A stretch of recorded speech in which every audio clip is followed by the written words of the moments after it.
equipe do CEMEI no Bocado do Rio, muito sentida por nossa gestora no Tempo do Rio, né? Nossa gestora, ela é a comandante, né, do nosso barco e faz isso com muita maestria, muito respeito, muita ética, muita afetividade. E se a gente hoje desfruta de uma atmosfera acolhedora, leve, o mérito é dela e da nossa vice-gestora que não puderam estar aqui. Né? Falo desse contexto harmonioso nas relações, porque as meninas vêm de um contexto desafiador, né? E podem falar melhor disso.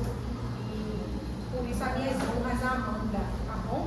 Eu sou Edilene Fonseca, sou coordenadora pedagógica do CEMEI no Bocado do Rio. Vou tentar ser breve na minha fala, porque o protagonismo é desse público aqui, são das professoras, elas que estão no chão diariamente da escola, nas salas. Então, a gestão, né, o manejo das salas é dela, o planejamento das ações didáticas é delas. Então, o protagonismo hoje de fala não vai ser diferente, vai ser delas. E como eu falo muito, vocês vão ver. Eu vou tentar ser breve e digo à minha equipe que me regule, viu? Que eles têm intimidade para isso. Rapidinho, gente, a apresentação está trocando em miúdos, porque recentemente tivemos a visita, uma equipe técnica da Avante. A Avante é uma consultoria, uma assessoria pedagógica, que fez, inclusive, a concepção de todo o material da nossa rede, que a gente usa hoje na rede municipal. O currículo do município, ele foi concebido, né, com a Avante encabeçando o processo. E hoje o secretário, recentemente, semana passada, assinou o contrato de revisão do referencial municipal de educação. Para a gente isso é uma conquista, porque o referencial precisa de atualização, porque não contempla o ensino para as relações étnico-raciais. A gente não deu conta de contemplar, né? Precisa ter isso contemplado, e inclusão. Então foram dois âmbitos que ficaram muito deficientes, não teve tratativa, e agora estamos aí para trabalhar e fazer esse incremento no referencial, tá? Então, recebemos essa equipe técnica e fizemos essa apresentação. E aí, como já tínhamos ela fresquinha, trouxemos. Trocando em miúdos, né? Porque a gente está aqui fazendo isso. Feliz de estar com as minhas colegas também de rede. Vamos fazer um trocando em miúdos nas nossas escolas, viu, gente? Vamos clicar no slide. A gente começar com as práticas que acontecem lá, né? É porque, gente, isso aqui é nutriente. Isso aqui, tá? Não achem que vocês estão sendo nutridas sozinhas. Nós estamos sendo nutridas também. Gente, compartilhamento de prática é algo que é pouco fomentado pela rede. É pouco fomentado. Então, as professoras colegas estão nos oportunizando, nos alimentar aqui, ó. Nos nutrimos, tá? Aí depois a gente vai conversar, fazer esse cafezinho, muda nosso. Chama a gente. Então, gente, nossa agenda hoje, né, para começo de conversa, obrigada, né, pelo convite. Se segure que lá vem história, eu vou falar um pouquinho. Diálogos pedagógicos, tecendo redes investigativas, ou também está tratando, isso é a pauta, tá, meninas? Eu, a criança e a infância, narrativas docentes, quem vai estar tocando o barco aqui são nossas colegas desse rio aí. Um lugar de aconchego, parceria, escola e família, vou estar retomando essa fala. E redes de proteção à infância, interlocuções e parcerias. Coordenadora de rede também. Roda viva, que vai ser as perguntas e comentários, tá? No final, ou um recomeço de novas aprendizagens. A gente vai estar abrindo um pouquinho para vocês falarem, tiverem dúvidas, tá bom? Eu vou unir essa parte aqui na minha fala inicial, porque aí as meninas ficam com a fala e eu encaminho já para o final, tá bom? Pode ir lá, viu? Para começo de conversa, obrigada mais uma vez pelo convite. Esse é Davizinho, nosso queridinho do grupo 2. É o nosso príncipe que tem nos ensinado, né, ensinado as professoras também, nos refinarmos, nos aprimorarmos, educar os nossos olhares, a nossa escuta, para essas crianças, né, que nos convoca a entender a inclusão na prática, né, e ouvir para além das palavras, ouvir o dito, ouvir o percebido, né, ouvir o que o corpo muitas vezes externa, para além do que é dito. Pode ir lá. Aqui é um pouco do que nós vivemos, né, no CEMEI. O CEMEI era uma escola estadual, passou por uma municipalização uns anos atrás. Nós vivíamos de um formato, né, a estrutura do CEMEI era um formato tesal, né, com aquelas muito amianto, né, aquele material que não é ruim para a saúde. A estrutura, né, de blocos, né, um modular. E aí, em 2019, inaugurou aqui nesse 2020 inaugurou. Inaugurou. Foi no período da pandemia que a obra ficou lá a todo vapor. Quando voltamos da pandemia, voltamos já para o prédio novo. Esse é o prédio novo, tá? Uma estrutura humanizada, né? Uma estrutura que dá condição de empreendermos ações didáticas de forma mais favorável, né? Favorece bastante. Vamos lá. Tecendo redes investigativas. Meninas e meninos, tem menino aqui também, né? Esse aqui é o modelo pedagógico do CEMEI. Como é que a gente estrutura e localiza as ações do CEMEI, tá? Então, o modelo pedagógico de ações permanentes e formativas está organizado dentro desse quadro, né? Dos pilares da educação: aprender a fazer, aprender a conhecer, aprender a conviver e aprender a ser. Como o CEMEI empreende várias ações, a gente localiza as ações em cada âmbito desse para a gente compreender o impacto dela. Tá? Então, determinadas ações repercutem em aprendizagens do ser. E tem ações que repercutem em aprendizagens de convivência. Tem ações focadas que repercutem em aprendizagens de conhecimento, de conceitos, de apropriação de conceitos. E tem ações que repercutem em aprendizagens de saber fazer mesmo, de manejo, tá? Então aqui está mais ou menos um resumo de como a gente tenta localizar as muitas ações que as escolas nós desenvolvemos dentro desse quadrante aqui. Estado de ateliê, aqui é um movimento que a gente tem buscado empreender na nossa escola. Edilene, se eu chegar lá hoje, eu vou sentir tudo do estado de ateliê? Não. A gente tem isso como meta, porque a gente entende que a escola não é uma sala só, mas toda a escola deve ser um convite para que essa criança esteja vivendo experiências independente do ambiente onde ela esteja. Se ela estiver no refeitório, ela vai estar aprendendo e vivendo experiências sensoriais o tempo todo, porque cada ambiente precisa estar pensado e estruturado para que seja um espaço de aprendizagem permanente. E a gente chama isso de estado de ateliê. Essa é uma nomenclatura, né, difundida por Reggio Emília.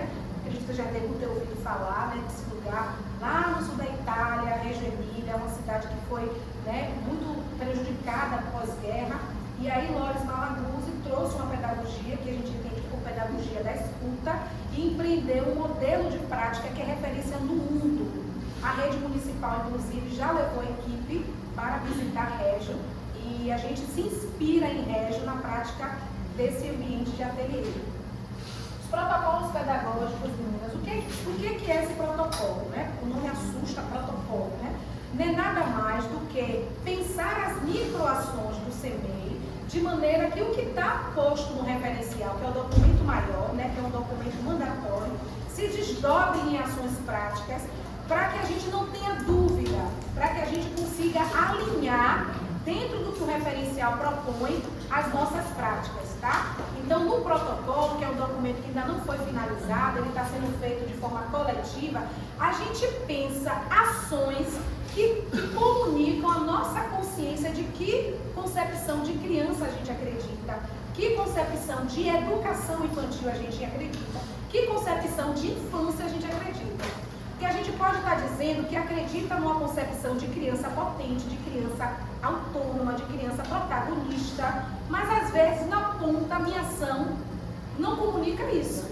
Eu ainda estou com um comportamento muito controlador, eu dou pouco espaço de escuta, de voz para as crianças, eu ainda estou no centro pensando em empreender nas ações e não partindo do que eu escuto que as crianças trazem. Vocês vão ver na fala das meninas, uma sequência que elas vão partilhar, que foi aprofundada, fruto do que elas escutaram de desejo das crianças e se desdobrou em um processo investigativo. Então, o protocolo me ajuda a me vigiar, né? A dizer assim, poxa, peraí, eu estou praticando isso, mas dentro do que a rede diz sobre concepção de criança, essa criança que não é do vir a ser, é uma criança que já é. Então, essa minha prática não está condizente. E aí a gente tem listado ações que não deixa a gente voltar para trás, né? Faz a gente refletir que não cabe mais determinadas práticas, porque agora a gente está alinhado com as concepções de educação infantil, criança e infância. Ambientes mobilizadores, tá? Que é essa ideia de estruturar ambientes que convoquem, inspirem e façam com que as crianças estejam o tempo todo nessa relação com o ambiente. E o ambiente a gente entende como esse terceiro educador. É o lugar onde a criança, na interação com ele, também se educa. Práticas de leitura e escrita, né? A gente entende que em todos os grupos, desde o grupo 12 ao grupo 5, que é as turmas que nós temos lá, as crianças vivem diariamente práticas de leitura e escrita. No âmbito aprender a conhecer, reservas internas, que a gente chama as reservas internas, é o antigo AC, né? Aquele horário de planejamento dos professores. A gente tem na escola, quem trabalha 40 horas semanais, que é de manhã e de tarde, tem direito, por lei, a 5 horas e 40, né, Mário? 5 horas e 40 semanalmente fora da sala, fazendo 6 horas, né? 6 horas de planejamento fora da sala. A gente chama isso de reserva formativa. Quando esse professor está fora de sala, quem é que fica lá? O segundo professor, o professor segundo regente, tá? Então, a escola, ela tem primeira e segunda regente, tá bom? Então, acontece nas reservas internas esse tipo de planejamento que as meninas fazem sozinhas, ora está comigo, fazendo as formações, as discussões de temas que são urgentes e necessários para a prática. Diálogos entre a DI, né, Auxiliar de Desenvolvimento Infantil, a gente também empreende ações formativas para as ADIs, que a gente chama de diálogo. É a mesma recorrência que as reservas internas, Ed? Não. De quando em quando a gestão faz esse planejamento de fazer a formação com as ADIs, mas acontece, tá? Formação para funcionários também e escola de famílias, tá? Vocês vão ver aqui no slide que a gente escolheu uma ação de cada âmbito desse para mostrar como é o desdobramento na prática, tá bom? No daqui a gente escolheu os protocolos, vou mostrar rapidinho. No daqui nós escolhemos a escola de famílias para vocês entenderem como ela surgiu, não aprendendo a conhecer. Aprendendo a conviver, tem o chá entre famílias, ó, conviver. De onde surge, Ednei, esse chá entre famílias? A gente, com o crescimento de chegada de crianças neurotípicas na escola, a gente sentiu necessidade de fazer encontro entre as famílias, para que as famílias se nutrissem, se ajudassem. Porque nós tínhamos mães mais experientes, né? Crianças com autismo, crianças com PC, paralisia cerebral, crianças com deficiência intelectual, no sentido de cognitivas mesmo, crianças com hiperatividade, com TDAH. Então, assim, as crianças que estavam dentro desse contexto de neurotipicidade, a gente organizou esse chá para que as mães que já tinham uma experiência mais amadurecida, até no sentido de buscar direitos garantidos, apoiassem as mães que estavam caindo de paraquedas no diagnóstico, né? Que é um luto, às vezes, né? Quando recebe, muitas recebem o laudo diagnóstico na escola, que as professoras, meninas e meninos, tem meninos, né? Tem um olhar clínico para perceber a alteração de comportamento. Então, na sala de aula, o primeiro lugar que é laboratório de perceber a alteração de comportamento na criança, são elas que conseguem perceber isso. Que é onde passa maior tempo, né? Com a gente, né? Então, muitas mães recebem essa notícia na escola, né? E na escola quem sinaliza, a gente não dá diagnóstico, mas a gente sinaliza que tem uma alteração de comportamento, que precisa ser investigado, né? Que quando acontece isso, a gente encaminha para pede que vá no pediatra, a gente faz um relatório, as meninas fazem, já sinalizando que alteração de comportamento é essa, que necessita de uma atenção de médico, e aí a mãe vai traçar o seu percurso em busca disso. Lá no final, quando esse diagnóstico chega, a escola faz esse papel de polo, né? Que não é fácil uma mãe, né, receber o diagnóstico de que os desafios de vida dela do filho vão ser um pouquinho maiores do que os das crianças típicas. Mas a gente segue de mãos dadas nesse processo. E aí acontece esse chá, onde regularmente essas mães se encontram para pensar práticas, buscas de direitos, a ADI que a criança tem por direito, né? Onde ir, de que maneira maneira apoiar a escola no enfrentamento do pedido, que não é pedir, chega, né? A gente pede, chega no outro dia. É um parto, é uma luta. E as meninas fazem a gestão da sala, muitas vezes, sem esse apoio desse profissional, né? E é um desafio.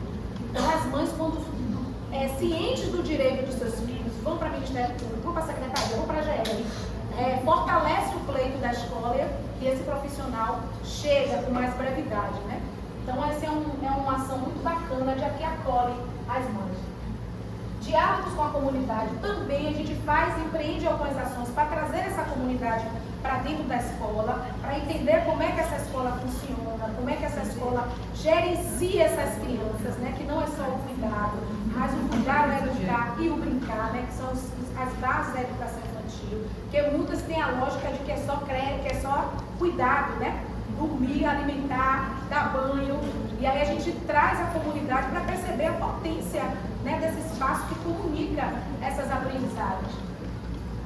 O Dia da Família na Escola, que é uma data instituída por rede, a gente precisa empreender ações que façam com que a família venha para a escola, gente que cuida de gente, e sábado, que é o sábado cultural, né? Geralmente o Dia da Família é esse sábado que a gente empreende para que essa família venha para a escola.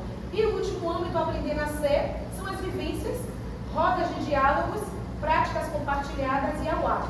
A UAP, gente, é uma ação, né, disparada pela Unicef, que convidou algumas escolas a serem UAP, Idade Amiga da Primeira Infância.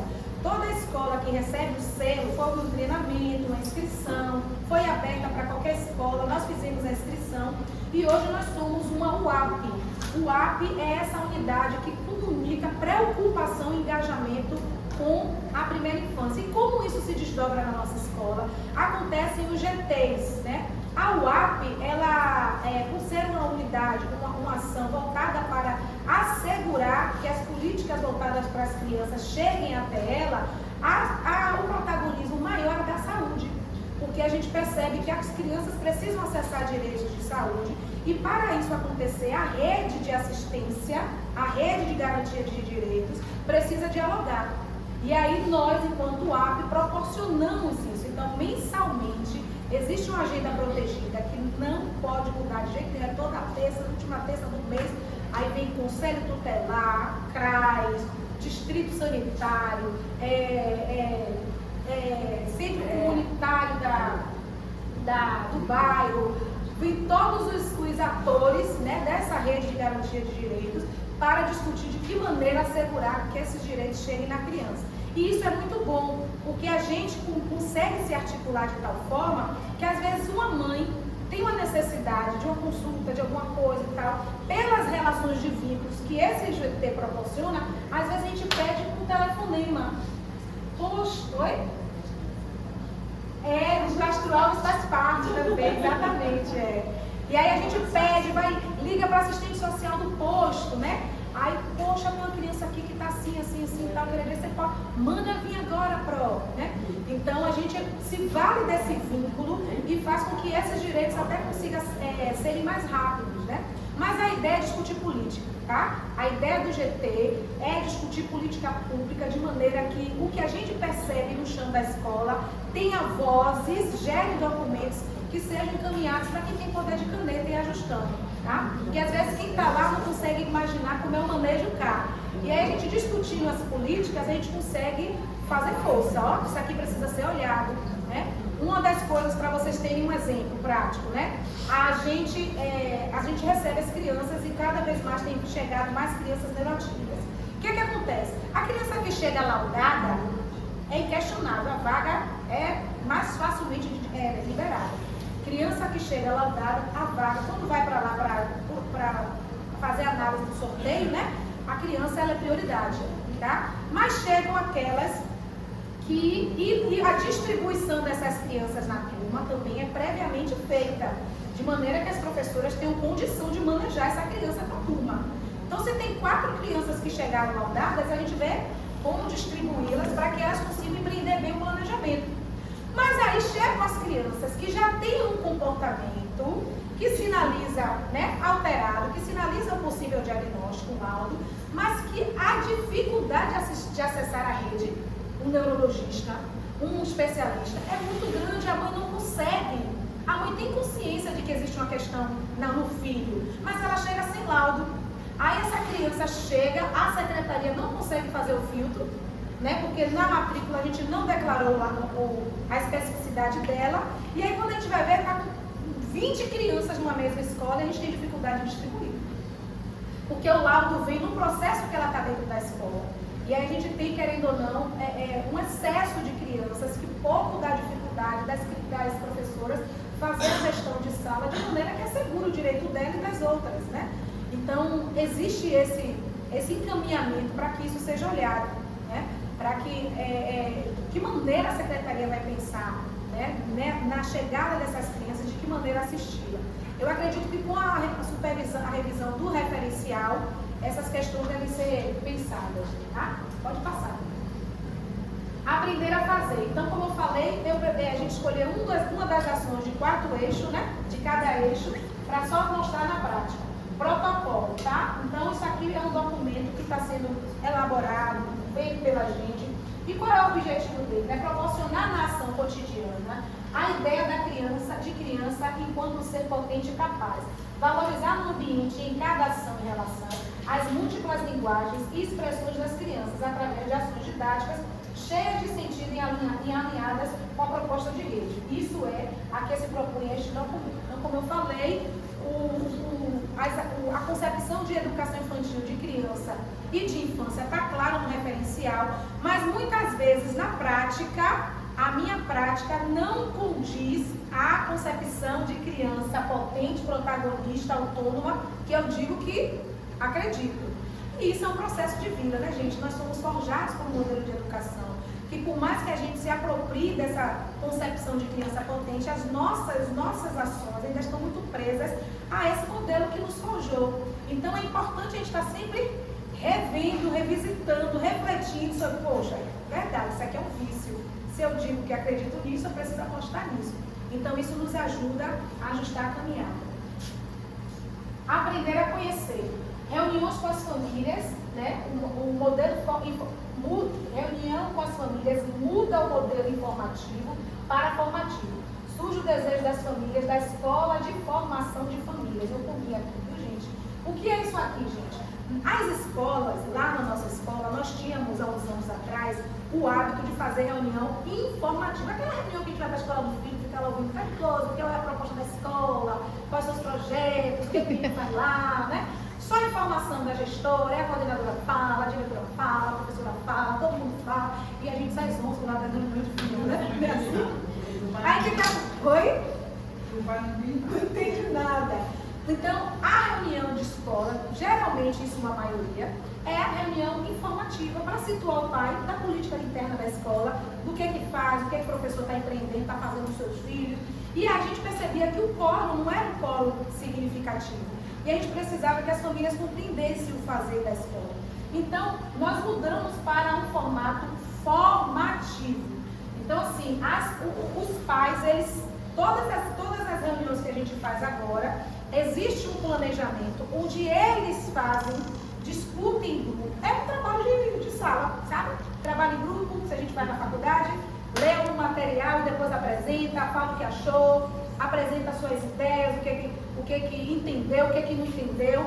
E como o material nossa rede não tem materiais que nos ajudam a fazer isso, a gente costuma utilizar as pranchas, que é um documento voltado para o segmento creche, que fala no miudinho da prática da gente. Então são umas 27 laudas, pranchas em tamanho A3. Era para a gente ter trazido, gente. Me perdoe. Estou sentida, porque eu estava sentada ali e falei assim, era para ter trazido um referencial. Depois a gente faz chegar nas suas mãos para a turma, né? Sim. Mas essas pranchas, Rita trouxe algumas. Trouxe alguma aqui, material.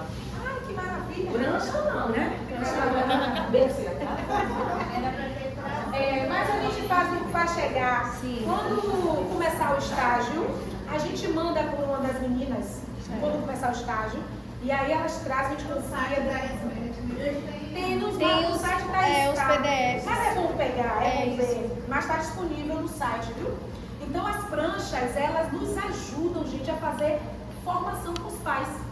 Então ali tem dizendo o que é o brincar nos ambientes internos, ambientes externos, o desfraude, como é que a gente constrói o vínculo, o período de adaptação dos bebês, rotina, alimentação, autonomia na hora do banho, sobre sexualidade, né, descobertas, enfim, é um material muito potente. Então a gente utiliza as pranchas e além das pranchas, nos trabalhos em grupos com os pais, a gente costuma fazer estudos de caso. O que é esse estudo de caso, Ed? É uma situação que a gente vive na escola, né? Uma criança que está com um comportamento de enfrentamento, de bater nos outros, ou de birra, enfim, algum comportamento, né, que comunique uma alteração, e está sendo um desafio nós sozinhos, enquanto escola, resolver. A gente precisa dirimir isso com o apoio das famílias, as famílias precisam entender. Aí a gente pega aquele estudozinho de caso, preservando o nome da criança, e distribui nos grupos, e a família vê ali uma situação vivida dentro do CEMEI, e aí pensa com os seus pais, colegas, como resolver, o que ela entende naquela situação, como ela resolveria aquilo, né? Então, no momento que se abre para as apresentações, a gente tem a oportunidade de os pais estarem falando uns para os outros, ou seja, a escola sai de cena e as experiências de alguns pais, né, que já têm construída, acabam sendo compartilhadas e a gente só media. Bacana, poxa, é isso mesmo, ó, aqui diz isso, né? Então, essa escola de formação acaba acontecendo na prática, na própria reunião de famílias. Com isso, a gente faz com que as famílias compreendam a ação da escola, defendam a ação da escola e participem, né? Entenda, entra na escola já entendendo por que a abordagem é assim, quando a gente está estabelecendo, né, limite na criança, por que a gente fala na altura dela, né? Então, assim, essa parte prática as famílias compreendem porque tem acesso ao documento que nos regula, tá? Então, as reuniões passaram, os pais começaram a aparecer, que é a figura materna, né? Os pais começaram a aparecer mais, então a gente aposta mais nesses modelos, tá? A metodologia a gente decide de encontro para encontro. Oi? Vai falar, Nai. O material foi produzido pela rede municipal, né? Por nós professores, então tem a nossa cara. Perfeito. Vocês vão ver, viu, gente, que o material, que quando a gente faz uso de livro didático, geralmente as fotos, né, que tem nos livros, tem a nossa cara? Não, né? Aquele menino do sul de capote branco, azul, de cristal, né? E as crianças não se reconhecem nesse material, né? Isso que a Maritana está dizendo é que as imagens no álbum de experiência, obrigada, as imagens no álbum de experiência, esse é um volumezinho, ó, que as crianças recebem de grupo 4, são 2 volumes, um volume geralmente que é indicado para usar no primeiro semestre e outro volume que é indicado para usar no segundo. É rígido isso? Passa para eles irem. As professoras, elas podem usar atividades do volume 2 do primeiro semestre, a gestão é delas, tá? E isso aqui, Edilene, é fininho. Como é que isso é livro? Não é livro. O nome já fala, algo de experiências. Daqui saem propostas das crianças viverem experiências e quem amplia são as professoras, tá? Então aqui às vezes tem uma atividade que vai disparar outras que as professoras vão, né, produzir. Então aqui é mais um algo de experiência. Não tem ideia de ser livro, porque senão em 2 semanas esgota isso aqui, né? A ideia não é ser livro, é utilizar as propostas aqui. E aí vocês vão ver foto das crianças na escola, fotos na própria escola aqui de Salvador, né? Estereótipos que nos representam, tá? De desenho, né? Não tem uma rigidez desse uso, né? Eu tenho que botar para fazer ver o material como é que pode nos ofertar para a gente já trabalha em sala. Um recurso é que tem dele, né? Que atende a nossa proposta, a proposta que está sendo desenvolvida. Então é esse é o material. E assim, o chá, tá, gente? Aqui, ó, o chá com as famílias acontecendo, tá vendo? Ó, aqui foi, esse aqui é Vini, ele é filho da porteira, descobrimos que ele era autista lá, ela prenha lá, ó, atendendo no portão, é a nossa referência de portaria na Bahia, é Marinha, E Vini é uma criança nossa. Saiu ano passado, porque fez 5 anos, fez 6, né? Mas estudou com a gente. E aí a reunião é assim, a menina com a roupa lá, sem roupa pra cá, né? É a reunião real.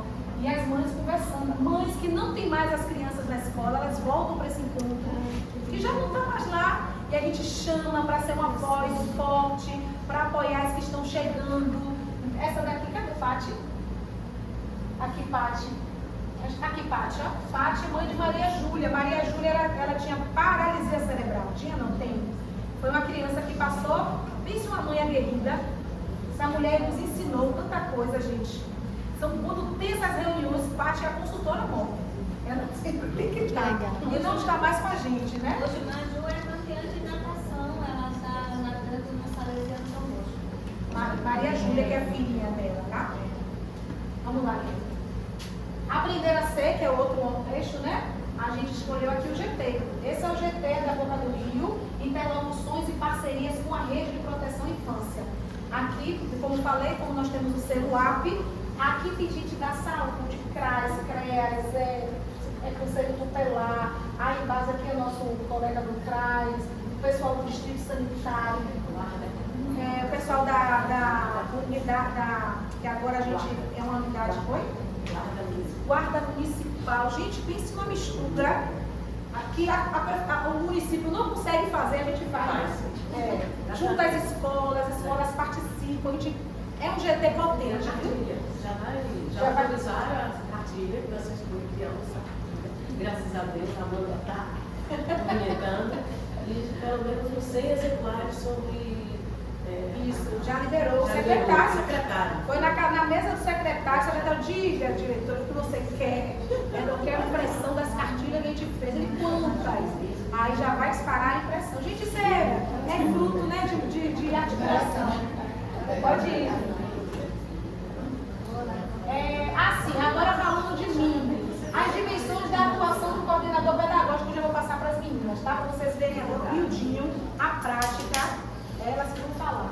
Dimensões da atuação do coordenador pedagógico. A gente tem um instrumento na rede municipal, que é um livro mesmo de orientação de prática do coordenador. Então, existe uma orientação sobre o meu fazer. Quem é coordenador da rede municipal tem um livro que diz, seu dever é esse, você é o responsável por isso.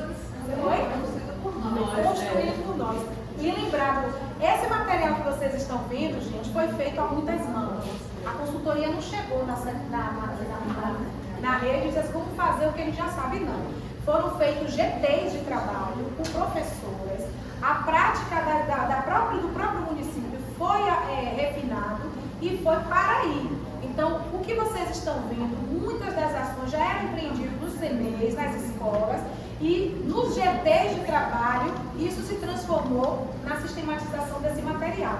Então, os professores foram que participaram disso, coordenadores, diretores, modelos de atividades que eram usadas nas escolas, foram levadas pela consultoria e gerou isso aí, tá bom? Então, foram muitos encontros que a equipe participava e as próprias imagens, fotografia, vocês veem que são as próprias crianças. Então, assim, ó, para vocês que vão ser meus colegas, viu, gente? Já estou dizendo quem receba, viu? Para vocês que vão ser meus colegas. É bom falar isso, né? Quando eu estava conversando com o Dona ali, aí ela disse, mas você tem professores? Aí eu olhei assim, mas vocês também são. Tem concurso para coordenador. Isso, tem que incorporar desde já o papel. Já são 6 semestres, já estão mais pra frente que Isso. Não espero pegar o pergunto para entrar em ação, não, porque a primeira pergunta de experiência de trabalho, vou vir um pouquinho, viu? Imagina. Tem experiência. Essa é a pergunta. E demora, né? Demora. Então, eu tive colegas que fizeram o concurso antes de formar e foram chamados hoje de formar. Então, tá falando com ela. Ser professor é correr, falar todo mundo fazendo.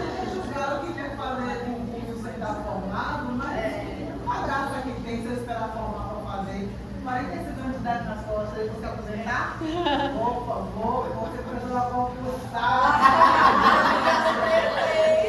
Deixe ela. Aqui, ó, gente, tá vendo isso aqui na mesa? São as pranchas, tá? Aqui tá acontecendo. Oi?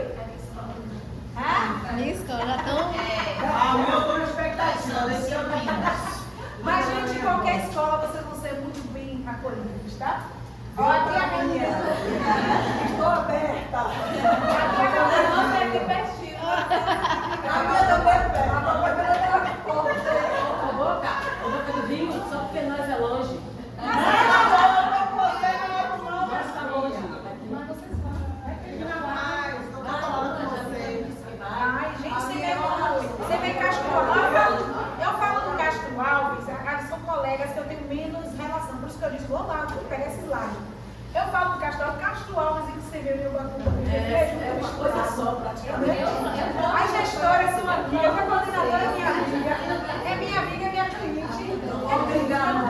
A gente vive uma parceria de igualdade hoje, tá? Isso é muito bom. Então, conheço Rita, a prática de Rita é uma prática inspiradora, enfim. E é bom viver isso, né? Porque a gente se fortalece. Aqui a reunião, gente, interna, essa sou eu, seus cabelos, tinha tirado pra lavar. Reunião aqui com minhas colegas, uma reunião que a gente está discutindo a concepção desse protocolo que vocês viram, né, da capa verde. A gente está aqui discutindo o que entra, o que sai, por que de ter alguns combinados, definidos, à luz do material nossa rede. Então, o que está lá não é porque ninguém acha bonito, porque Maritana, Osana quer, é porque está dito no documento mandatório, a gente precisa dar tratamento a isso. Então a gente discute, coloca lá o que precisa ser feito. E por isso eu sou muito feliz desse documento estar sendo feito. Então esse é o papel, tá? Então estou aqui no papel, ó, de articular, transformar e aqui é articular, transformar e formar, tá? De formação. Que eu repeti aqui. Então articular, o que a gente faz? Faz a ponte entre o corpo docente, gestão e família, aponta as vozes das educadoras para comunicar as práticas, atende famílias, busca de parcerias para os empreendimentos didáticos, alinha demandas pedagógicas com a gestão. Então, essa ponte do que eu vou fazer das meninas e da gestão é o coordenador que está nesse papel de tornar ouvida, né, as vozes delas, das necessidades que elas têm para que a gestão empreenda, embora a nossa gestora seja altamente pedagógica. A gente tem uma gestora que é tão coordenadora quanto eu.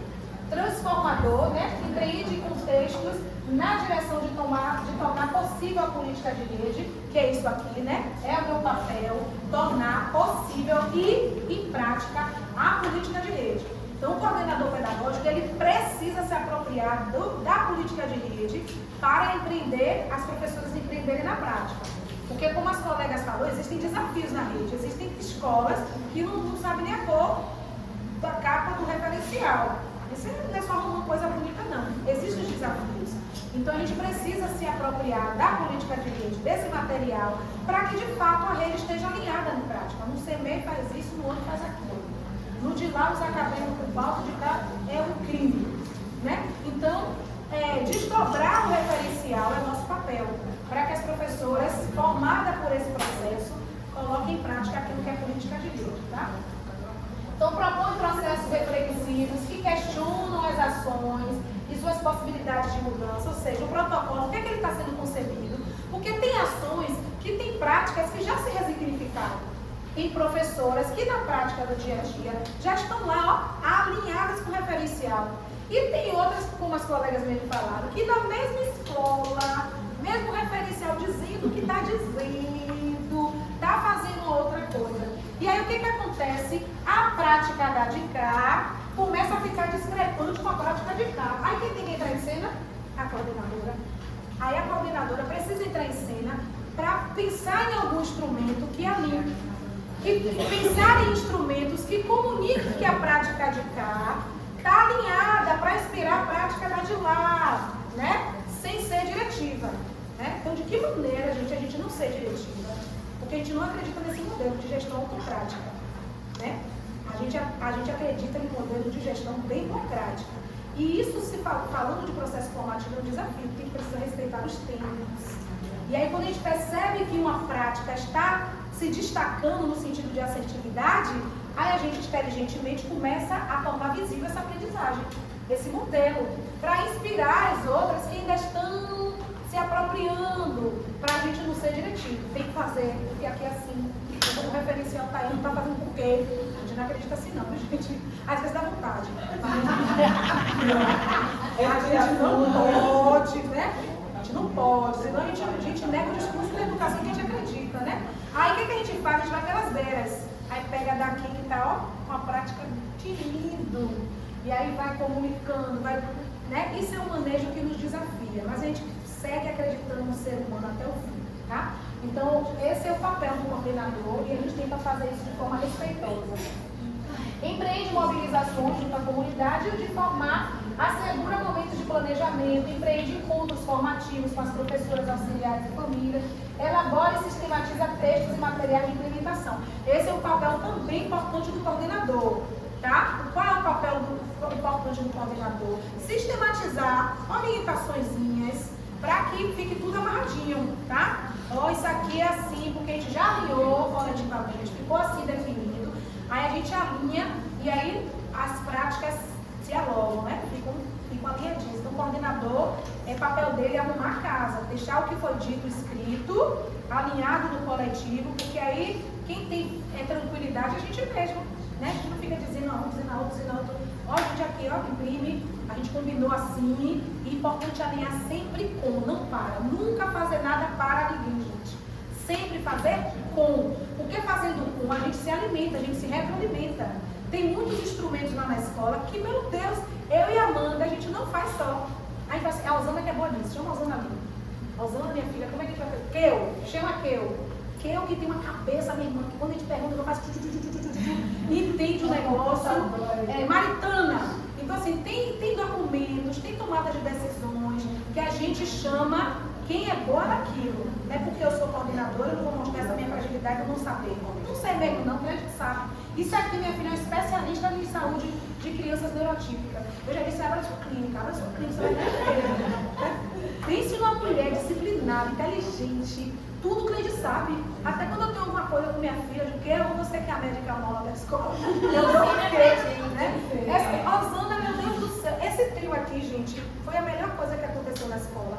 Elas são grupo 4A, grupo 4B, e que eu é a segunda regente. Mas não tem lá na escola, não tem negócio de primeira e segunda regente. Elas vão falar melhor sobre isso agora, que foi um problema, não foi, gente? Quando a segunda regente chegou na escola, a segunda regente deu problema, viu? Deu problema, porque muitas escolas, as primeiras regentes se achavam mais prova do que a segunda. Então, todo mundo passou no mesmo curso, recebemos salário, estava bem na hora. Para desconstruir isso. O armário é meu, o armário é meu, a sala é minha, essa parede é mais eu esqueceu. Isso aí. A segunda regente chegou, essa partezinha aqui para você botar a bolsa. Era trocando o armário, levando a chave da casa. Isso aí. Mas a gente não vai assustar vocês, não, façam o curso. Eu vou chamar minhas queridas aqui para sair. E o gestor, o coordenador do pego.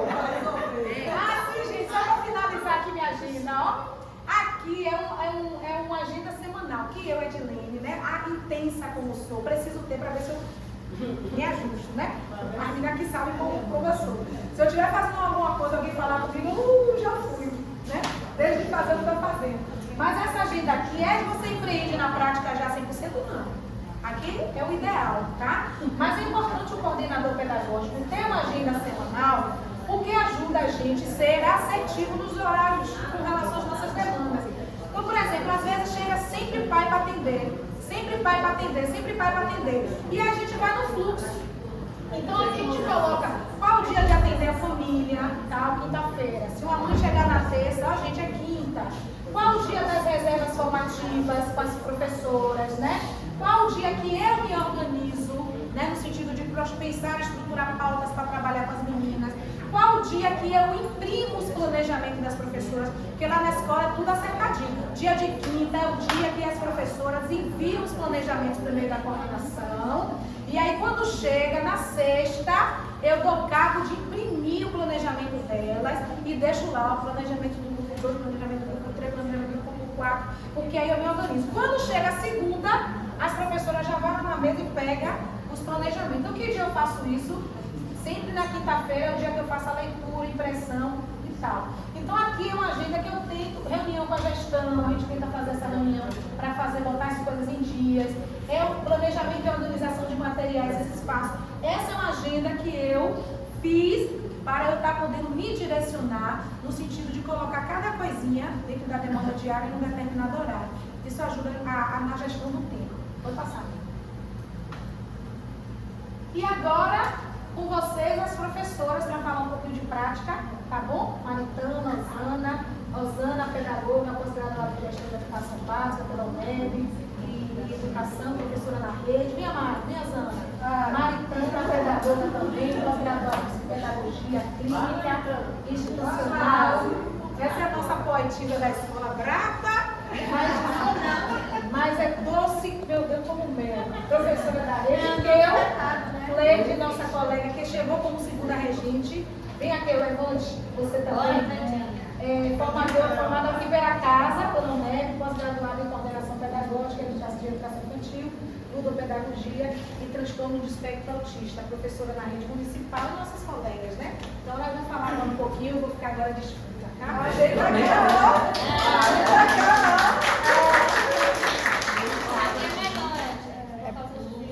É pra você, Ana. É pra você. E é de tão intensa, dinâmica, né? Nos traz alegria.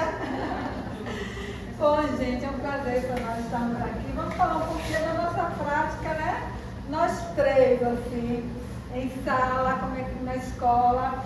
Só queria começar dizendo que eu e a Maritana, Mari, né, como nós chamamos. É até estranho me chamar. Não chama. A Mari é uma amiga. Trabalhamos juntas desde 2008. Né? Então, muito tempo a gente seguindo o mesmo fluxo, né? Juntas. E aí, quando chega em 2015, que chega a questão da P1 e P2, chega a Cleide, né? Como P2. Mas não trabalhávamos uniformemente, não, né, Cleide? Aí Cleide chegou, e aí, vamos fazer essa. Vamos dividir. P1 trabalha com tais áreas, P2 com outras áreas. E aí a gente não trabalhava juntas não, né? Pode completar. E depois, em seguida, chegou a pandemia. E na pandemia a gente começou a trabalhar juntas, né? Aquela reunião online. E aí a gente percebeu que fazer o planejamento juntas deu mais certo. Uma completava a outra. E aí desde 2015 estamos trabalhando juntas. Mesmo também, quando é grupo 2, começamos no grupo 2, depois 3, 4, estamos no 4. Só um adendo, gente, importante disso que a Zana está falando. Quando a P2 chegou, a gente não trabalha com. A gente não fala disciplina, a gente não fala matéria na educação infantil, a gente fala campos de experiências. Porque a gente entende que o que pauta a aprendizagem da criança são experiências, viver as suas próprias experiências. Então, o currículo é organizado por campos de experiências e a gente entende que são intercampos, esses campos eles perpassam pelo outro. A primeira regente, elas trabalhavam com todos os campos, né? A gente entende que eles dialogam, mas no dia de Cleide trabalhava a ação que ela planejava. E a gente costuma trabalhar com situações didáticas, planejamento, né, de sequências didáticas. A gente planeja sequências didáticas inspirado por alguma situação vivida, dá um tema a essa sequência didática, e a própria primeira regente tinha a sua sequência e a segunda regente tinha a sua. Cada um empreendia o seu planejamento no seu dia, é isso que Zana está falando. No dia de que ela empreendia o planejamento que ela fazia, para trabalhar no dia que ela está na sala, e no dia de Osana, ela empreendia o planejamento da sequência didática que ela empreendia. Tudo lindo, maravilhoso, porque as duas trabalhavam todos os campos. Com a pandemia, o que aconteceu? As meninas passaram a produzir um único planejamento. E aí, desde lá até hoje, com as pandemias, a gente trabalha com um modelo de planejamento de continuidade. Então, a P1 e a P2, elas dialogam, constroem um planejamento e elas empreendem esse planejamento único, cada um no seu dia. Não tem mais planejamento da P1. Lá na escola isso não existe mais. A pandemia fez isso. Uniu, ligou, colou. É continuidade. E é uma coisa tão fluida, gente, que é muito interessante. Na quinta, que é dia de Osana, a Osana que empreende na quinta. Aí, às vezes, quando uma falta, hoje que vai precisar ir no médico, o filho está doente, ela não vai estar na escola. Elas se cobrem, gente, sabe? Não, colega, olha que eu já dei. E pior que aqui nesse trio não ficou primeira e segunda regente só. Como uma é pró do grupo 4 e a outra é pró do grupo 4B e que eu ficar no meio, menina, a gente não sabe quem é A, quem é B lá. Porque às vezes eu vou na turma do A, é Cleide que tal, é a Osana que está lá dentro, os meninos chamam todo mundo de pró. Isso é fruto, gente, de muito processo, sabe? Isso é um modelo assim que eu amo as meninas por essa maturidade, eu chamo isso de maturidade pedagógica. Então não existe planejamento mais de Chico e Francisco, existe o planejamento do grupo 4. do grupo 4A e do grupo 4B, que elas fazem as adequações conforme o ritmo de cada turma, porque não flui no mesmo ritmo. Às vezes a de cá está mais larga, mudou uma coisa, porque a turma de cá tem uma... Mas elas trocam de forma lindamente. Isso é interessante que até nossos alunos também, eles têm liberdade, né? Então sai o Mário e fala, Ana, Cris está aí na sua sala, ele pode deixar. Né? Valentim vai para a sala dele, pode deixar, porque eles já têm essa liberdade desse trabalho unificado, né? Esse trabalho. E aí foi passar isso aí, já falou. E para a gente não se perder, quando eu estou na sala e conseguir fazer, né, passar aquele conteúdo, aquele planejamento, a gente anota lá, né? Ok, tal dia. Então, no dia seguinte, que é ela já sabe onde eu parei e segue, né? Como se fosse um diário de bordo, né? E como se define o trabalho docente? A partir de diálogos, registro em diário de bordo, planejamento lá que a gente faz as observações, planejamento das professoras, encontros presenciais frequentes para a troca sobre o andamento da turma, e por meio também do grupo de WhatsApp, porque a gente tem um grupo que a gente socializa e manda sugestões, né? E onde são enviados materiais para o pré-planejamento, bem como para informes sobre os acontecimentos do dia, preparando o professor para assumir a turma no outro dia. Então, às vezes, Mário conta, aconteceu isso na turma, com um aluno tal, então no outro dia a gente já está ciente, às vezes vem um pai e a gente já sabe o que aconteceu e a gente já resolve porque a gente se comunica bastante. Como ontem mesmo, um exemplo, ontem a Osana saiu, o Cleide é a reserva externa. E aí, auxiliar de Osana é nova, aí eu fui dar um suporte. Então eu juntei as turmas e dei a aula da tarde, né?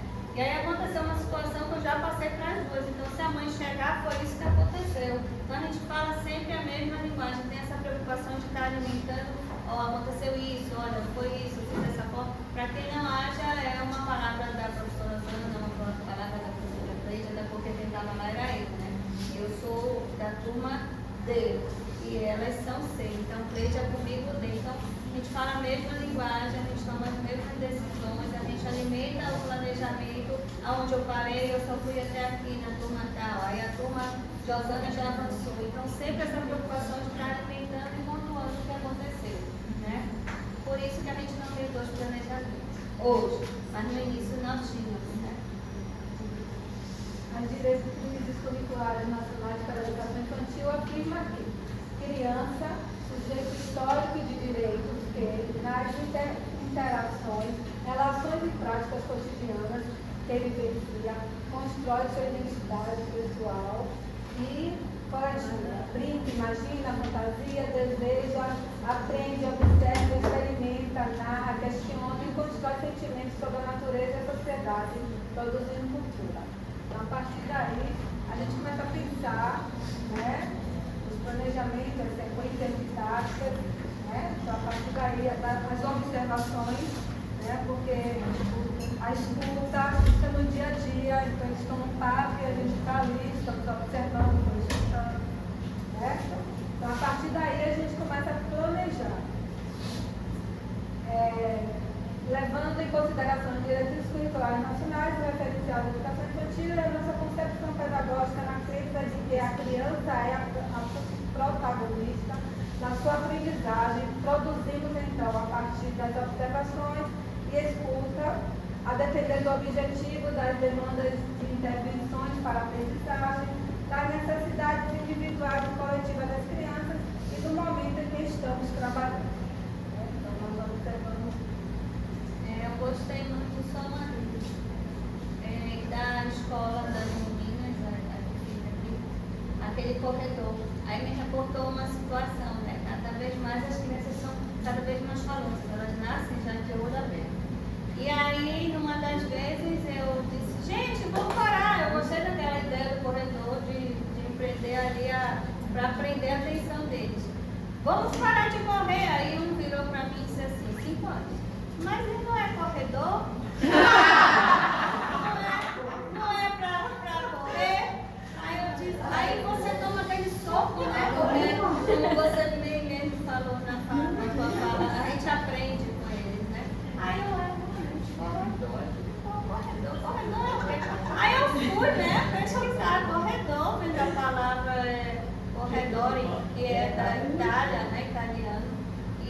justamente eles construíram os corredores para que aquelas pessoas que viveram na época da guerra fugissem, né? Aí eu digo, é assim, é corredor, é um ambiente que foi criado para ligar outros ambientes, né? E às vezes você pode correr até um momento de fuga. Mas assim, a gente vive aprendendo. Aí quando você mostrou o corredor, eu digo, olha lá, né? Eu fiz essa... Menina, eu como também. Eu adoro. Quando eu chego no corredor, eu seguro, bora, 1, 2, 3, e não. Aí no outro dia eles querem, como é que diz? Não, né? Eu fico sem moral total. Não, mas hoje Você deve ter aqueles que esperam você, né? Eles ficam, não vê você, fica ali no corredor esperando até que você aponte, porque é o momento da sua porta de comida. Mas não, você não chegou na sala ainda não, e você tem que ficar esperando, porque você pode chegar lá. E às vezes não sabe que a prova Aí é mais coisa, a né? gente tem que ir fazendo essas mágicas, porque os questionamentos chegam, mas se é corredor, não é para correr, né? Realmente, se você for, vamos lá. É isso, então a gente trabalha muito com projetos, sequência didática, porque questão do prazo, a avaliação, né? A gente está sempre reavaliando e aí tem a flexibilidade de fazer essa mudança de acordo com o resultado que temos, né? Então, estamos tendo um resultado, estamos indo por aqui, mas as crianças já demonstram outro aspecto, então a gente tem que fazer a mudança, né? E tudo com observação e com escuta, né? E os resultados e interações. Intercâmbio entre os campos de experiência, que foi o que a gente falou, né? Nós trabalhamos os campos de experiência, são entrelaçados nas práticas e uma vivência com as crianças, podemos abordar diversas linguagens, sem precisar segmentar, abrir as caixinhas, gavetinhas, não, né? Fazemos algo unificado, um intercâmbio. E aí chega o nosso projeto desse ano, que é a fantástica fábrica de brinquedos. Eu que falo um pouquinho. Pensamos nesse projeto a partir da observação das crianças, né? Crianças que se encantavam com os objetos, né? Não estruturados, imaginavam, criavam, e que estavam disponíveis, eles utilizavam para brincar. Então, o que a gente pode fazer esse ano a partir do que a gente está observando? Então, pensamos nessa construção desta fábrica, de utilizar esses recursos, né, que muitas vezes são descartados, não são reutilizados, trazendo essa consciência também ambiental das crianças e as diversas possibilidades de criação, que é o que a escola também trouxe, né, como possibilidade de brincar e luxo. Então, a partir daí, dessa observação, da interação, do contato, a gente construiu com eles a partir da concepção, de ideia do que é uma fábrica, quais hipóteses que eles tinham, como é que a gente vai construir, o que é que tem que ser uma fábrica. E antes de chegar nesse ponto, o contato que a gente proporcionou que eles chegassem no ambiente com diversos materiais, né, organizando o espaço para ver o que é que dali poderia surgir.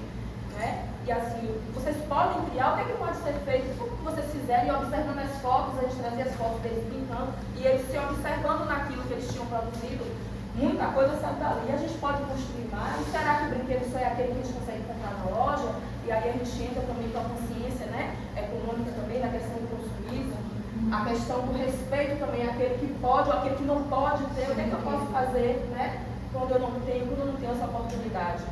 E aí a gente foi construindo o nosso processo, pensando nesse planejamento de estar sempre na proposta de pensar, reavaliar, observar o que está sendo produzido, o que é que está tendo resultado, o que é que a gente pode repensar a partir do que está sendo trazido, então, nesse espaço maior. Né? E vimos que ele não daria conta somente no semestre, ele é um projeto anual e é alimentado a partir das sequências didáticas que vão atendendo as nossas demandas, situações que surgem das próprias crianças, da necessidade do trabalho que você desenvolveu na escola, porque temos datas, né, que são discutidas da instituição que a gente também agrega no nosso processo e traz as crianças para poder participar. E aí demos conta do nosso fazer, né, inicialmente. Ele é pensado, nós sentamos e produzimos o material junto com o projeto, né, inicial com um esqueleto simples, e a gente vai alimentando ele também ao longo do processo. E aí o planejamento, né, é um documento da escola, organizado pela escola, e os professores, né, constroem a partir desse modelo que está sendo trabalhado em cada grupo. E isso é discutido e rediscutido até o próprio modelo informado, né? A gente já pensou, já repensou, já discutiu, e a gente tem, olha, isso aqui a gente está vendo que não tem mais sentido, a gente já faz aqui, vamos reavaliar, né? Então a gente já reavaliou ele em vários momentos, né? As famílias participam também do nosso processo, quando a gente manda as pesquisas para casa para ver essa interação das famílias, né? A gente busca sempre estar nesse diálogo e nesse contato das famílias, porque a gente está desenvolvendo, porque a gente pensa naquela criança que está naquele contexto. E a gente sempre leva para a família, para ele imaginar e pensar como é difícil para aquela criança estar numa roda de conversa onde ele não tem para apresentar, né, o que foi levado para casa, né? Então é um momento que todos precisam estar participando, inserindo, e a gente também vai ter que cuidar, porque muitas vezes tem aqueles que não levam, e aí a gente traz de uma outra forma para aquela criança também não ficar sozinha exposta. Só eu que trouxe, então a gente vai observando e tentando fazer da melhor forma possível. É porque você não quer voltar. Anterior. A bolinha, se você... Acho que é anterior, Acho que é não? anterior. Aí tá mexendo. Acho que é anterior. Essa, né? Acho que Só uma observação, meninas, isso aqui é uma ficha de levantamento de entrevista sobre a avó, né, que vai repercutir numa sequência didática que ela vai explicar no dia da aula. Então, aí já é o início, né, da nossa sequência didática da fábrica. Eles estão preparando as caixas coletoras, né, está dando sua cor, a gente trabalhando junto com eles. Então, eles trouxeram, as famílias trouxeram, né, os materiais. E a gente está preparando esse material para colocar na porta da escola, junto com um comunicado. Foi feita a campanha, né? A campanha junto com eles, de forma a gente pode sensibilizar, né? Que outras pessoas também que circulam pela escola pudessem colaborar, pudessem construir projetos junto nas salas, com os cartazes, né? A caminhada pela escola. Então, o processo de construção também muito das crianças. Uma observação, gente, que é só importante fazer esse adendo. Quando a gente fala assim, né, de concepção de criança, eu digo que a criança, eu acredito nessa criança potente, nessa criança que é protagonista, nessa criança que já faz, nessa criança que é. Essa simples ação comunica e que concepção de criança a gente acredita. Se a gente diz que acredita nessa criança que faz, que é potente, que é protagonista, eu não vou forrar uma caixa para coletar brinquedos, materiais, né, reutilizáveis. Dentro de uma lógica, né, adultizada, onde o professor é o centro, essa caixa estaria como forrada de canudos, né? Com aquelas cortadinhas, depósito, como é coletor, estaria toda frufruzinha dentro do que esteticamente a gente acha bonito. Então quem é que está aí nessa ação? O professor, colocando numa caixa que obedece uma estética que para o adulto está bonito. Quando a gente diz e pratica essa ideia de concepção de criança que é protagonista, é ela que faz tudo, ela que participa de tudo. Porque o nosso olhar com relação à estética do que é dela, inclusive, é ressignificado. Então, esse trabalho inacabado, essa pintura que ainda faltou um pedacinho de pintar, foi ela que fez, né? E fez lindamente. Então, a organização dos próprios materiais comunica essa criança, né? Acho que lá na frente tem não. Depois nós arrumamos a fábrica, né? Eles vieram, arrumaram as latinhas, todos os materiais coletados. Né? A gente tem esse salão na frente da nossa sala. É o nosso playground. Tudo acontece lá, tudo né? acontece ali. Então a gente aproveitou esse espaço e montamos a fábrica junto com eles. Aqui e ali de produção, eles ensinam.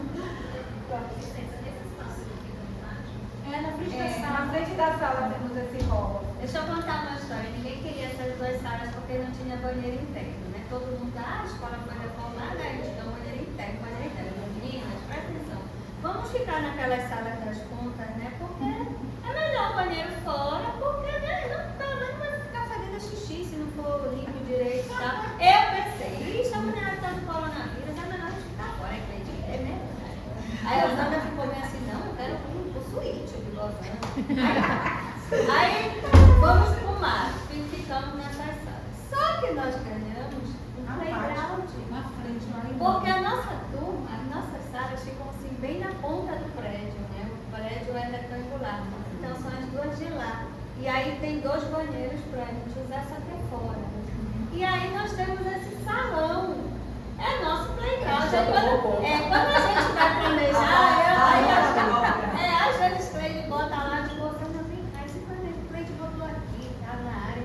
Será que é no playground? Eu disse, é no playground. Então ficou como playground. A nossa área é uma área da frente, mas é uma área comum da escola toda.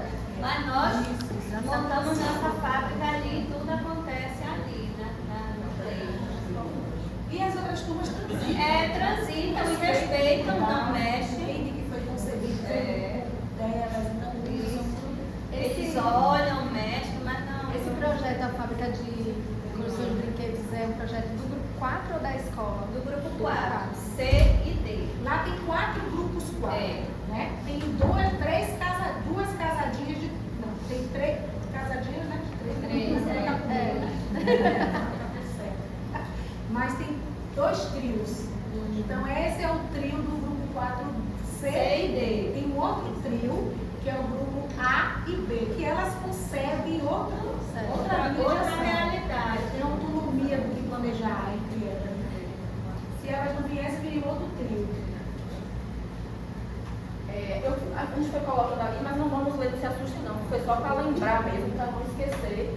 E chegar até, por que fábrica de brinquedo que trouxe para apresentar aqui, né? Trouxe a temática da ancestralidade, como é que se chega até isso e como é que a gente interage com o projeto.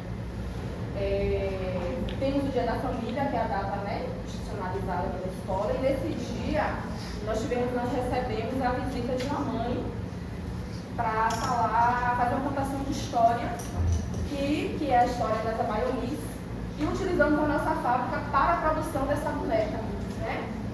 As crianças se encantaram e isso nos chamou a atenção porque elas queriam saber o porquê, como foi que aconteceu, quem são essas pessoas que vieram antes de nós, que está ali. Quem veio antes de nós foi Rosa, que trouxe, né? Ela sempre fala, o que é ancestralidade? Ela marca assim, aí ela fala, ancestralidade são as pessoas que vieram antes de nós. E aí a gente percebeu essa curiosidade, né, das crianças. Existiram outras sequências, sim, né? Mas a gente está dando foco a essa, né? Que foi da exposição que chegou até vocês. E o porquê que a gente fez, né? Por que a gente desenvolveu? Partiu dessa curiosidade, né? Desse desejo, do interesse e da satisfação das crianças em estarem ali produzindo também. Né? Então a gente também sempre usa a fábrica em favor das discussões que estão sendo desenvolvidas. E aí são nossas experiências na fábrica, né? Construímos vai e vem, alguns brinquedos com eles. Então, aqui são as 2 turmas juntas, tá? Sempre as 2 Sempre as turmas. 2 turmas, né? Então, a gente mostra os materiais que vão utilizar, dividimos em grupo e eles fazem em grupo. Aqui são as nossas auxiliares, nossos atletas também participam, né? Sentam, montam todo mundo junto, né? Aqui é o momento das Abaionis, né? Essa mãe aqui, ela colocou o nome do filho, inclusive, Ariê Abaiomi, né? E aí a curiosidade, aqui, Ariê. Então a curiosidade, então ela trouxe a história das bonecas e fabricou com eles. Foi muito interessante. Aí a gente passa a desenvolver com as crianças a identidade, né? O nome, por que o nome, a composição, o sobrenome, quem é ela, que família é essa que faz parte, como é essa composição familiar. E aí durante todo o processo a gente usa sempre um suporte, né? Que são as literaturas infantis, que o livro vai ajudar a dar esse suporte para a gente também trazer esse imaginário da criança.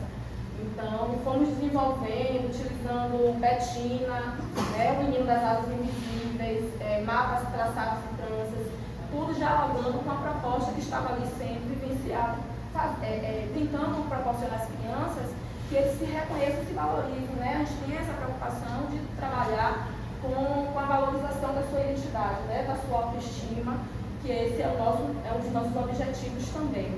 Então eles se encantaram, se reconheceram, entenderam por que essa composição, então, por que eu tenho o nome da minha mãe, o nome do meu pai, vem da onde, e quando não tem, aí a gente usa como suporte o grande livro das famílias que vai trazer essa diferente composição familiar, que nem toda família é igual, né? Essas diferentes composições e respeitar essas diferentes composições, e surgem perguntas sobre isso, e a gente vai tentando dialogar com eles, chegando, né, a essa compreensão. Às vezes a gente pensa assim, surgiu uma pergunta como essa, mas surge, né? E a gente tem que responder da forma mais clara possível.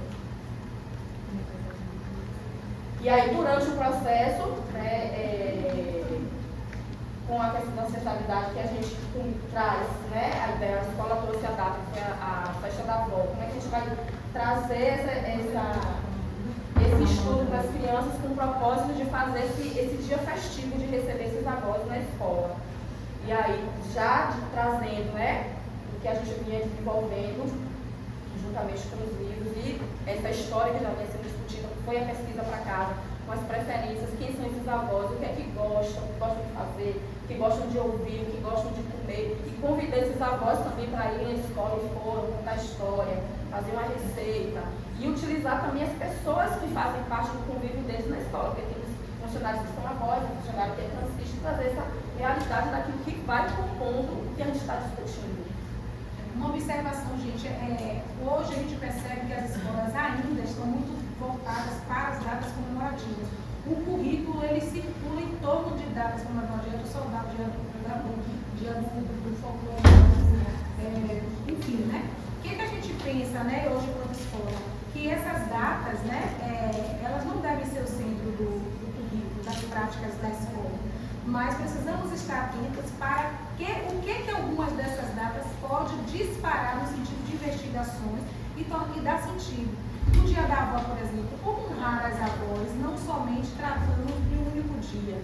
Aí surge uma sequência que a gente institucionalizou como nossas histórias ancestrais, como uma forma de não negar essa data, né, de uma pessoa, uma figura importantíssima, que é uma matriarca, né, a avó da família, mas de que maneira não fazer a data morrer em si só.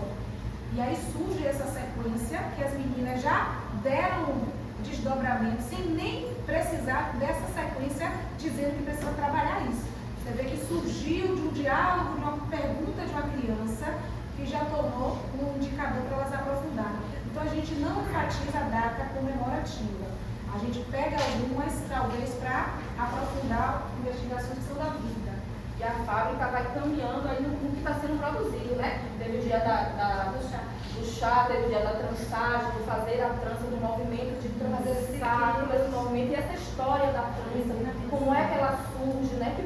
Que cultura é essa, né? De passar geração para geração, quem são essas pessoas que ensinam geração, como é que a gente pode valorizar?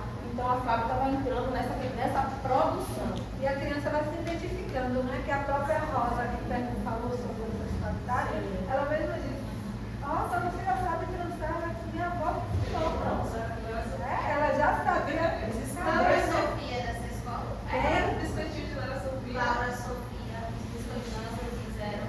A gente chamou Laura Sofia. Uma das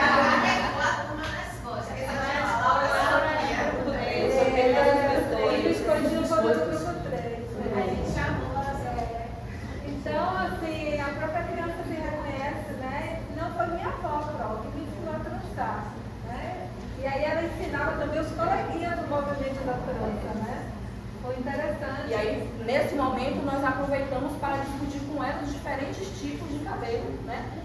Todo tipo de cabelo pode fazer a trança, como é essa trança, como são esses cabelos diferentes, quais são os tipos de tranças que tem, né? A gente teve a participação da nossa gestora ali na apresentação de história do livro Mapas Tranças Desgraçados, né? Falando sobre qual a história dessa trança, por que ela foi criada e a importância, e eles ficaram super curiosos, como era mapas na cabeça, como é que conseguia fazer tão miudinho mapas na cabeça, e eles curiosos, né, com esse processo histórico.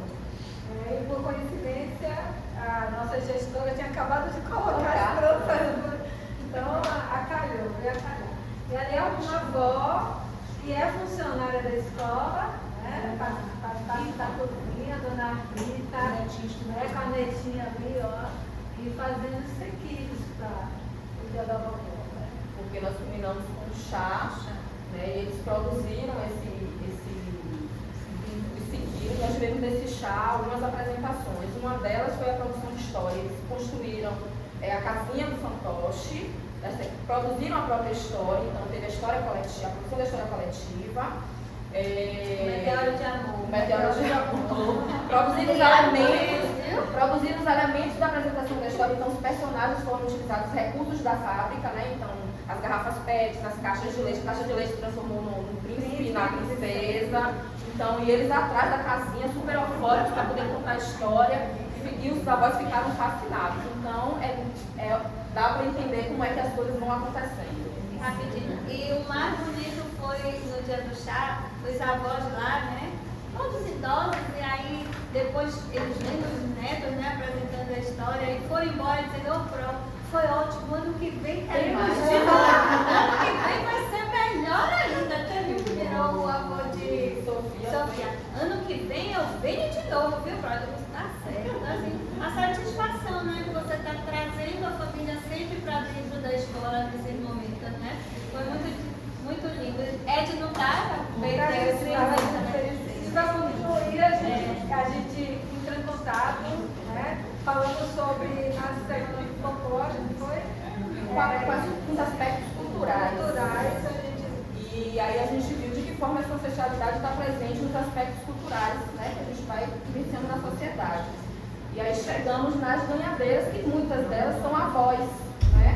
E aí será que eles conseguem trazer para a escola? Só um adendo, foi numa conversa minha de Cleide no parque, a Cleide olhou para mim com o olho arregalado e disse, Mari, eu acho que pode ser a história delas, porque é uma história linda que está morrendo. E daí partiu, não foi? E trouxemos, né, essa perspectiva de contação de história oral. Elas tiveram um momento com as crianças, contaram como é que surgiu o grupo, eles, né, com os olhos brilhando, perguntando como é que foi, como é que elas, quais os lugares que elas já foram. Construímos essa entrevista também antes com eles. O que é que eles desejariam perguntar a essas pessoas que foram lá da escola, que apresentamos no documentário, né, quem eram, o que faziam, onde viviam, que muitas eram avós e que passavam esse conhecimento, né, de geração para geração, para a netinha. Né, tinha um processo de transmissão de cultura, né? E aí, como se vestiam, eles curiosos com os colares, com o turbante, as saias coloridas, qual o sentido de cada coisa. E elas explicaram bem o que é que viviam, por que chegaram, por que eram ganhadeiras, qual a expressão desse termo, por que como era que era passado de geração para geração e a importância disso na formação delas enquanto pessoas e no sustento da família. Então as crianças conseguiram se identificar também nessa história. Construíram na fábrica um colar, né, com canudinho, com tampinha de garrafa, e deram a pulseirinha, deram de presente. Elas saíram, não vou sair com o meu colar. Aí saíram todas, aí no momento da foto, das turmas, as crianças fizeram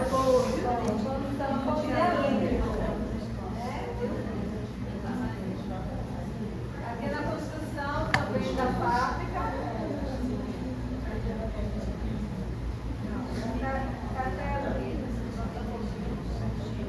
Trazendo só essa questão das crianças neuroatípicas, elas estão inseridas ali, né, nos grupos, participando das atividades.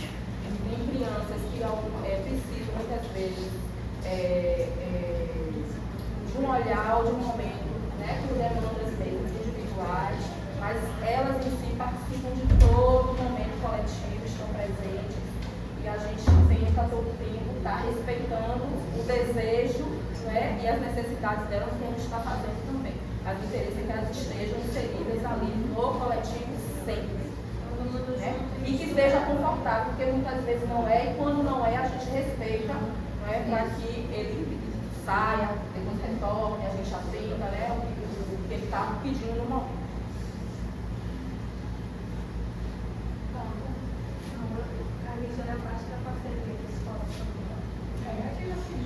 Aqui foi o depoimento de uma mãezinha, né, mas aí não está aqui, de como é que ela sente, como ela chega nessa escola, quais as transformações que ela vive nessa relação. E é uma mãe atípica, né? É uma mãe de uma criança, de Ravena, uma fofa. A O depoimento dela é muito lindo.